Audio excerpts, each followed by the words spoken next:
ताज्या बातम्यांसाठी महान करेला सबस्क्राइब करा आणि बेल आयकॉनला क्लिक करा। कनवाडातील मोकाट कुत्र्यांचा बंदोबस्त करा, अन्यथा कुत्री ग्रामपंचायत मध्ये सोडू। संगीता राजे। 1 महिन्यात शेळी व वासराला कुत्र्याने फाडून खाल्ले। कनवाड येथे मोकाट कुत्री हिंस्र बनली असून 1 महिन्यात शेळी व वासराला फाडून खाल्ल्याने येथील ग्रामस्थ भयभीत झाले असून आता ही कुत्री माणसाचा जीव घेतात की काय असे वातावरण कनवाडात निर्माण झाले आहे। त्यामुळे येथील संगीता राजे या आक्रमक झाले असून येथील मोकाट कुत्र्यांचा तात्काळ बंदोबस्त करावा, अन्यथा ही कुत्री ग्रामपंचायत मध्ये घुसवू असा इशारा दिला आहे। कनवाड येथील हनुमान मंदिर या ठिकाणी मागील महिन्यात मोकाट कुत्र्यांनी एका शेळीला अक्षरशः दिवसा ढवळ्या लोकांच्या समोर फाडून खाल्ले, तर मागील आठवड्यात दलित वस्ती या ठिकाणी संगीता राजे यांचे गायीचे वासरू त्यांच्या डोळ्यात देखत कुत्र्यांनी फाडून खाल्ले।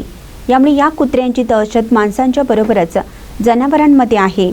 गावामध्ये कुत्र्यांच्या टोळक्या एकत्र फिरत असल्याने ग्रामस्थांमध्ये भीतीचं वातावरण पसरलं आहे।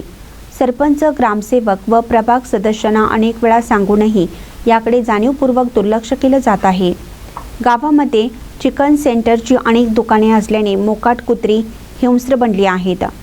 तात्काळ ग्रामपंचायत प्रशासनाने या मोकाट कुत्र्यांचा बंदोबस्त करावा, अन्यथा ही कुत्री ग्रामपंचायतमध्ये घुसवण्याच्या पावित्र्यात नागरिक आहेत। महानकरी न्यूजसाठी इजाज खान पठाण, कनवाड। मी कनवाड गावातून बोलतो, संगीता राजे।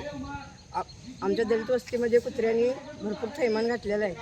आमची 5 वर्षाची पाडी कुत्र्यांनी फाडली आहे आणि सरपंचाने सांगितलं तर ते काही दखल घेऊ शकत नाहीत। सरपंच सगळ्यांनी बॉडीला सगळ्या सांगून ठेवले कुत्र्यांचा काहीतरी बंदोबस्त करा।